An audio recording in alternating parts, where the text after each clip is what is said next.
What's up, Castle Clashers? Nasty Nate here with NastDizzle Gaming, and today I'm going to be bringing you half of the Insane Dungeon 5. So we're going to start off here with Insane Dungeon 5-1, and basically what I'm going to do here is I'm going to come in with my heroes on this right hand side. I'm going to freeze this little group of towers and heroes, and I'm basically going to try to charge up on them, get Pumpkin Duke stacks going, and hopefully get off the right procs and have my heroes going in the right direction that I can get 50%.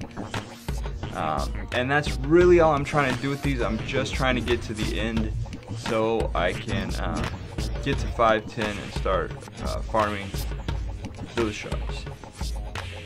Alright, so everything went pretty good on this attempt. Exactly what I wanted to happen, charge up on that little patch, and honestly, that's kind of been my strategy for these dungeons here in Insane 5, is to kind of use the spells and to create a safe area for my heroes to stack up on to get Pumpkin Duke stacks and get going.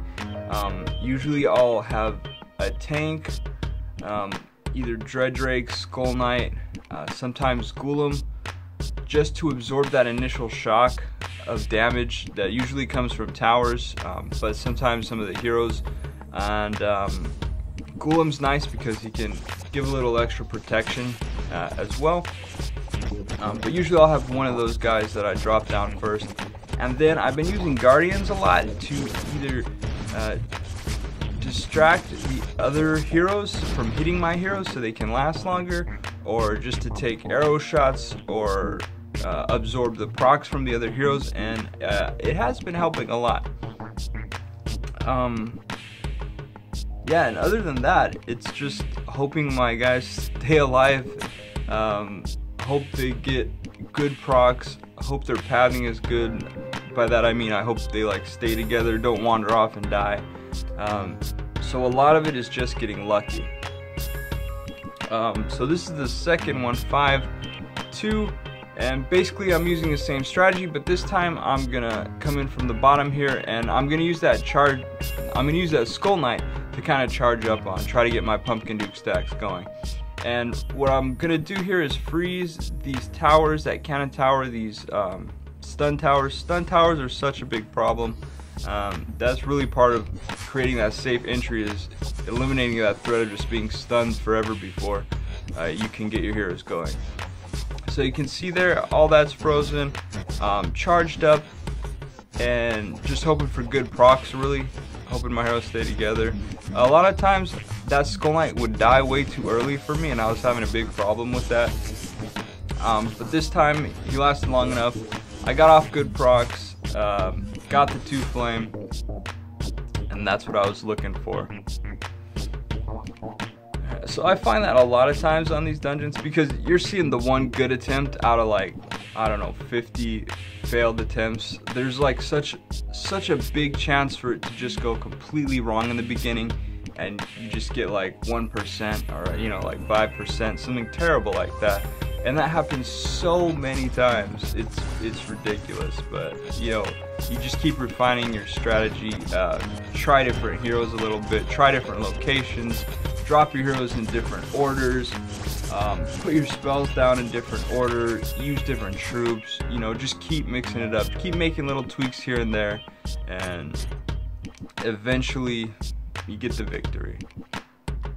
And a lot of times, you know, you'll have 20 bad attempts and you'll have that one good attempt where you get like 40%, which to me is really refreshing, I guess, because sometimes you just feel like giving up. But if you can get up to like 40%, you know you could push it a little more and just get that extra 10, get the 50% and move on.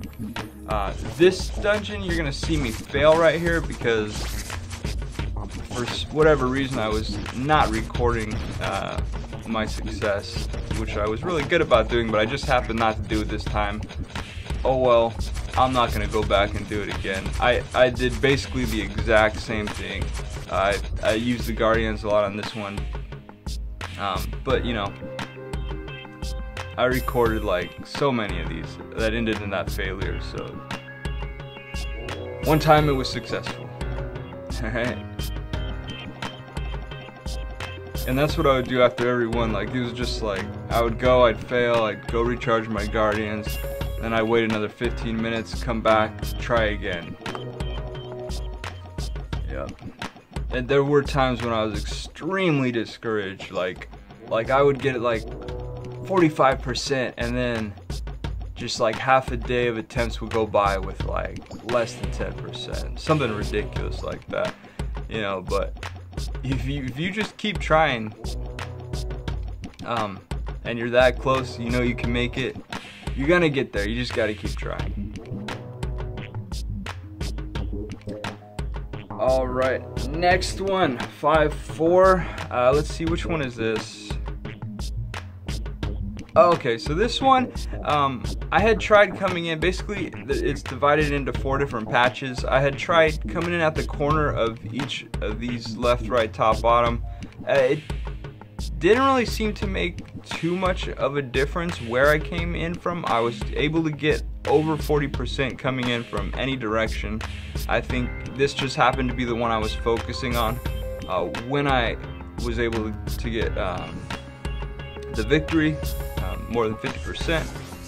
So of course I'm gonna put the freeze on as many stun towers as I can, and then just hope I get charged up with my PD stacks, hope I get good procs, hope for that 50%, and luckily I was able to get it.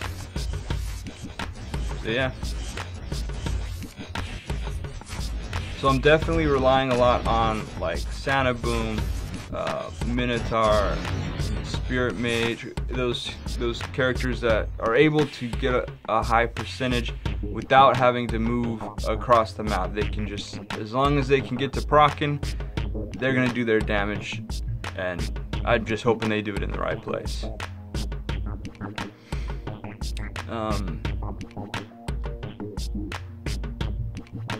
Yep.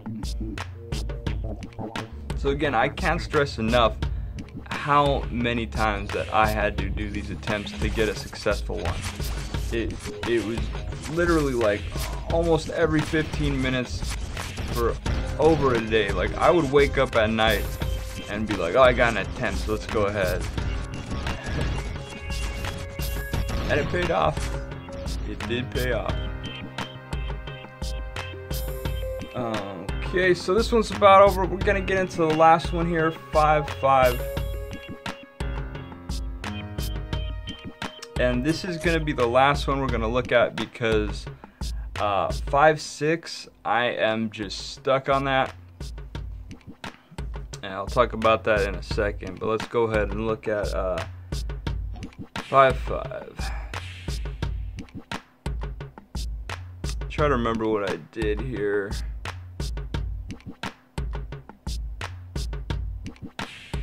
Yeah, I think I'm gonna come in from this side right here. I'm probably gonna try to charge up on this Skull Knight and Dread Drake, if I remember correctly. Let's see how this goes.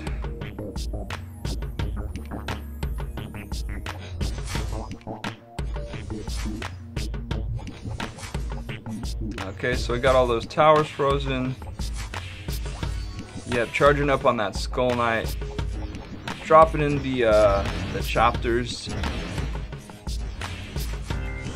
Okay, yep. So yeah, so I'm just looking at this point good procs, right? Because I charged up as much as I could on that Skull Knight. My heroes, you notice they stuck together, they just came in right there, real tight, and that's what I'm looking for. So they generally stay alive longer when they stick together. And then you just get, or I just got the lucky procs, the good procs. If you look when I zoom out a lot of the times on these, you see like the damage is just in random areas. So, you know, maybe, you know, Minotaur procced here, and then Santa Boom procced there, and there's some overlap, and somewhere in there, you got the 50%. So that's kind of what I've been trying to do for these dungeons. I think the main difference between that I've noticed from Insane Dungeon 5 and Insane Dungeon 4 Insane Dungeon 4, the pathing, the path the heroes took seemed like really important. That they went the right direction, that they stayed together, even just to get the 50%. In Insane Dungeon 5, it seems like it's not that it's not as important, but it's not even gonna get that far before you're gonna get the win, before you know if you're gonna win or not. You know what I mean? Like a lot of times it's like, okay, I'm creating this little spot where my people could stay alive for like 10 seconds, and hopefully in that 10 seconds they become powerful enough to just take out enough of the map in the next 3 seconds. Like, it all happens so quick that the heroes don't have a chance to break up as much. Whereas in 4, they kind of like had a little bit of a struggle, like a little bit of a journey to like 20%, and then at that point, you know, maybe something would kill them, like Atlanta Core proc or something like that, or maybe they would you know, stick together, get the right procs, and then push on to 50-60%, and then maybe struggle on and get 3 flames, maybe not. In Insane Dungeon 5, it feels like, alright, I'm gonna protect these guys for the first 10 seconds, and they better do whatever they're gonna do, or else it's over.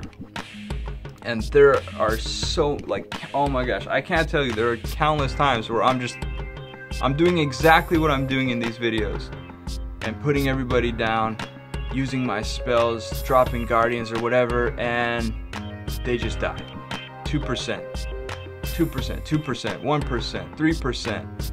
And then miraculously I would get like 30-40%. You know, it just seemed like there was such a big window for failure in the first couple of seconds in Insane Dungeon 5, and then you have this really small window of success where you need Pumpkin Duke to stack, you need everybody to get their procs off enough times in the right places, and it all happens so quick. And if it doesn't happen, you just shut down and you're not gonna make any progress. But if it does happen, you sort of hit this like this I don't know, this like magical arrangement where things just work out and your guys just power on through and they get like 2 flames. So it's basically like no flames or 2 flames, and then from there you have another really small chance to push on and get 3 flames. So there's a really small chance for you to make any success at all. If you do break through that little chance, you're probably gonna get around, let's say, 40-60%, and then after that you have another very small chance to finish the dungeon. In some cases it feels like you're not gonna finish the dungeon. At least for me and my heroes, it felt like 3 flames was not an option. But yeah, so that's basically been my strategy, and a big part of that strategy is just not giving up. Just try and try and try and try.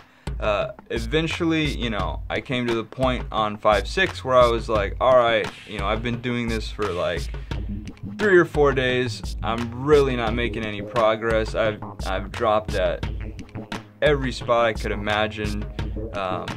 Used a bunch of different combinations of heroes, spells, troops, and just hitting a wall. I'm basically hitting a 40% wall there. So I haven't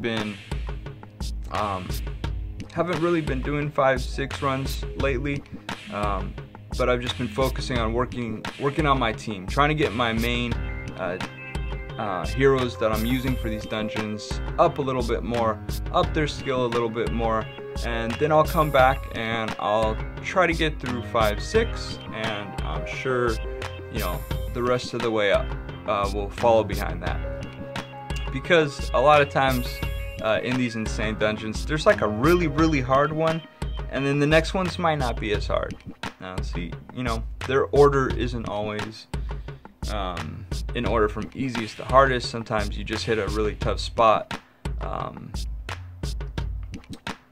maybe just for you and your heroes, maybe for everybody, but you know, you just gotta take a step back, I think, because you can get pretty burnt out on these after just constant failure. So it's good to step back, work on your heroes, and then come back and see what you could do. So that's the stage I'm in right now, working on my heroes. Gonna get them a little bit higher level, work on their skills a little bit, come back, and then try to finish this set of dungeons so I can move on to the new dungeons in Saint 6 and see what I can do there. Alright guys, thanks for watching. I hope you took something away from this, hope it helped you a little bit on your progress through these dungeons, and I'll definitely be back with the rest of Insane Dungeon 5. Thanks for watching, Nasty Nate out. Peace!